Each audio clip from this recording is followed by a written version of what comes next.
తప్పు చేసినటువంటి వాళ్ళ మీద కేసులు పెట్టాలి, అరెస్టులు చేయాలి. ఓకే సార్, వస్తా. బండారు వంశకృష్ణ గారు, గుడ్ మార్నింగ్ అండి. మీ దగ్గరకు వచ్చే ముందు పీసీఆర్ ఒకసారి నిన్న జగన్మోహన్ రెడ్డి గారు మాట్లాడింది ఆ బైట్ ఒకసారి అది విన్న తర్వాత మనం మాట్లాడదాం. ఒకసారి ఆ బైట్ ప్లే చేయండి. పొద్దున మనం ఇన్ని ప్రయత్నాలు చేసిన తర్వాత కూడా ఎక్కడన్నా కూడా చంద్రబాబు నాయుడు వినకుండా దీనికి ముందుకు తీసుకొని పోతే మాత్రం ఆ తర్వాత కాలేజీలు తీసుకున్నోడిని మాత్రం మనం అధికారంలోకి వచ్చిన వెంటనే 2 నెలలు జరగక మునిపే అందరు జైళ్ళల్లో ఉంటారు. ఆ కాలేజీలు తీసుకున్న వాళ్ళు మాత్రం స్కాములు అనేది మదర్ ఆఫ్ ఆల్ స్కామ్స్ కింద ఇది నిరూపితం అవుతుంది. అంతటి దారుణంగా ప్రజలకు నష్టం జరుగుతుందని కనిపిస్తూ ఉన్నా కూడా ప్రజలు దీనివల్ల ఉచితంగా వైద్యం పొందే అవకాశం పోతుందని తెలిసినా కూడా మన పిల్లలకు తక్కువ ధరకే, ప్రైవేట్ కన్నా చాలా తక్కువ ధరకే మన పిల్లలకు మెడికల్ కాలేజీలలో సీట్లు వచ్చి చదువులు అందుబాటులో ఉంటాయని తెలిసినా కూడా ఏమాత్రం ఖాతరు చేయకుండా. ఎస్, వంశకృష్ణ గారు విన్నారు, అది మీరు ఇటీవల కూడా వినుంటారు. ఆయన మాట్లాడిన సందర్భంలో అది ఒకసారి చూపిద్దాం అనేసి ఆ బయట చూపించడం జరిగింది. సో వాళ్ళ మీద కేసులు పెడతామని చెప్పేసి జగన్మోహన్ రెడ్డి గారు అన్నారు. సరే, జగన్మోహన్ రెడ్డి గారు అన్నప్పుడు మరి పవన్ కళ్యాణ్ గారు అలాగే నారా లోకేష్ ఎందుకు మాట్లాడాల్సి వచ్చింది? పీకుతాం అన్నదికే కదా వాళ్ళు పీక్ కూర్చోబెట్టారు. ఇప్పుడు ఆయన ఆ మాటలు అంటున్నాడు, ఎందుకు అనాల్సి వచ్చింది? అట్ ది సేమ్ టైం అధికారం మీ చేతుల్లో ఉన్నప్పుడు 3 పేజీలు కాకపోతే 30 పేజీలు ఓపెన్ చేయొచ్చు కదా అని చెప్పేసి కృష్ణాంజనేయులు గారు మాట్లాడుతున్న పరిస్థితి. అంటే అర్థం వచ్చేలాగా ఏమంటారు మీరు? అధికారం ఉంది కాబట్టి. గుడ్ మార్నింగ్ రాజు గారు, మీకు, సుజాత గారికి, లక్ష్మణరావు గారు, కృష్ణాంజలి అన్న గారు, అలాగే ప్రైమ్ 9 వీక్షకులందరికీ కూడా. సార్, ఇప్పుడు ప్రభుత్వంతో ఎంఓయూలు చేసుకున్న వాళ్ళని అరెస్ట్ చేస్తానని చెప్పేసి మాజీ ముఖ్యమంత్రి జగన్మోహన్ రెడ్డి గారు బెదిరిస్తూ ఉన్నారు. లీగల్గా ఈజ్ ఇట్ పాసిబుల్ సార్? ఒక ప్రభుత్వంలో ఉండి ప్రభుత్వంతో ఎంఓయూలు చేసుకున్న వాళ్ళని అరెస్టులు చేస్తారా? Is it possible? అది పాసిబుల్ కాదు. కాబట్టి ఖచ్చితంగా అది ఒక అమలు కానటువంటి బెదిరింపు. అది కేవలం బెదిరింపు మాత్రమే. ఆ బెదిరింపు ఎందుకంటే ఇప్పుడు అక్కడ ఉన్న వాళ్ళు చప్పట్లు కొట్టారు కదా సార్, అక్కడ ఉన్నవాళ్ళు మనం వచ్చిన 2 నెలల్లోనే అని అక్కడ ఉన్నవాళ్ళు చప్పట్లు కొట్టారు కదా. అసలు 2 వారాలు పోతే వీళ్ళ పార్టీలో పరిస్థితి ఏంటో వీళ్ళకి తెలియదు. అట్లాంటిది అధికారంలోకి వచ్చి 2 నెలల్లోనే 2 నెలల్లో జైలుకు పంపిస్తామనంటే ఇది కేవలం బెదిరింపు.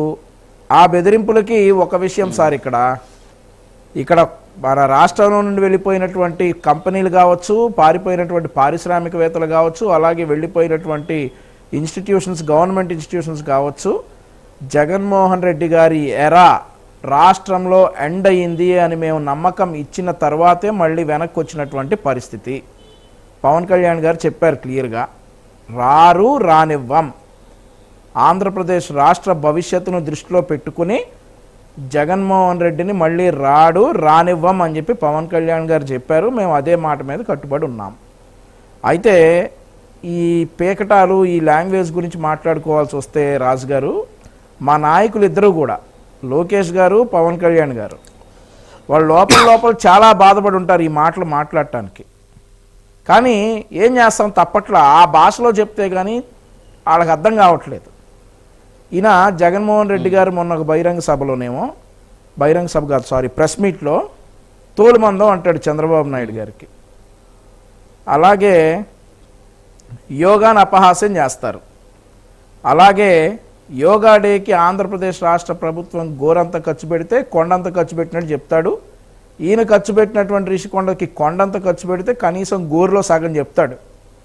సో ఈ మాటలు నాకు నేనుగా అనుకుంటుంది ఏంటంటే, మన లోకేష్ గారు కావచ్చు, పవన్ కళ్యాణ్ గారు కావచ్చు, ఎప్పుడో రియాక్ట్ అవ్వాల్సింది.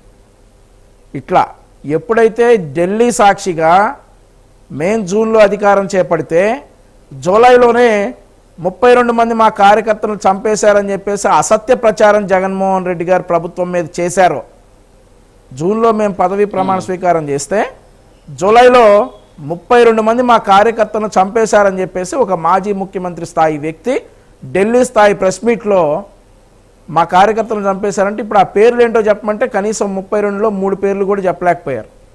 సో అట్లాంటి అసత్య ప్రచారాలు చేసినప్పుడే లోకేష్ గారు కావచ్చు, పవన్ కళ్యాణ్ గారు కావచ్చు ఇంతే ధీటుగా రియాక్ట్ అవ్వాల్సింది. సార్ ఈరోజు ఎవరికి కూడా మా ఉద్దేశం ఒకటి సార్, సేఫర్ సేఫెస్ట్ ఆంధ్రప్రదేశ్ కూటమి మోటో.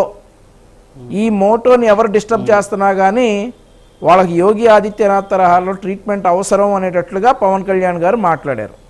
ఏదైతే ఆంధ్రప్రదేశ్ రాష్ట్రానికి హాని చేస్తూ ఉన్నారో, ఆంధ్రప్రదేశ్ రాష్ట్రానికి చెడ్డ పేరు తెస్తా ఉన్నారో వారికి మాత్రమే ఈ యోగి ఆదిత్యనాథ్ తరహాలో ట్రీట్మెంట్ అవసరం ఉంటుంది, ఒళ్ళు జాగ్రత్తగా పెట్టుకుని ఉండాలని చెప్పేసి పవన్ కళ్యాణ్ గారు హెచ్చరించినటువంటి పరిస్థితి. మనం చూసుకుంటే ఈరోజు డ్రగ్ పెడ్లర్స్ ఉన్నారు సార్. కొండారెడ్డి అనేటటువంటి ఒక డ్రగ్ పెడ్లర్ని విశాఖపట్నంలో అరెస్ట్ చేస్తే మాజీ ముఖ్యమంత్రి గారు ప్రెస్ మీట్లో ఏం చెప్తారంటే చిన్నపిల్లోడని చెప్తాడు. ఆ చిన్నపిల్లోడి లీలలన్నీ ఉన్నాయి మా దగ్గర. ఆ చిన్నపిల్లోడు ఏం చేశాడు, ఎట్లా తిరిగాడు, ఎవరెవరికి డ్రగ్స్ సప్లై చేశాడు, ఎలా అరెస్ట్ అయ్యాడు, ఏ సాక్ష్యాలు అతని మీద ఉన్నాయి అనేటటువంటి లీలలన్నీ కూడా ఉన్నాయి. అతను చిన్నపిల్లోడు. రాష్ట్రంలో యువతకి డ్రగ్స్కి బానిసగా చేస్తున్నటువంటి వైఎస్ఆర్ కాంగ్రెస్ పార్టీ విద్యార్థి విభాగం నాయకుడు కొండారెడ్డి చిన్నపిల్లోడు. అదైపోయింది. పరకామణి చాలా చిన్న చోరీ. ఇట్లాంటి మాటలన్నీ కూడా ఒక ముఖ్యమంత్రి స్థాయి వ్యక్తి, ముఖ్యమంత్రిగా పనిచేసినటువంటి వ్యక్తి ఇట్లాంటి మాటలన్నీ మాట్లాడుతూ ఉంటే 18 నెలలు ఓపిక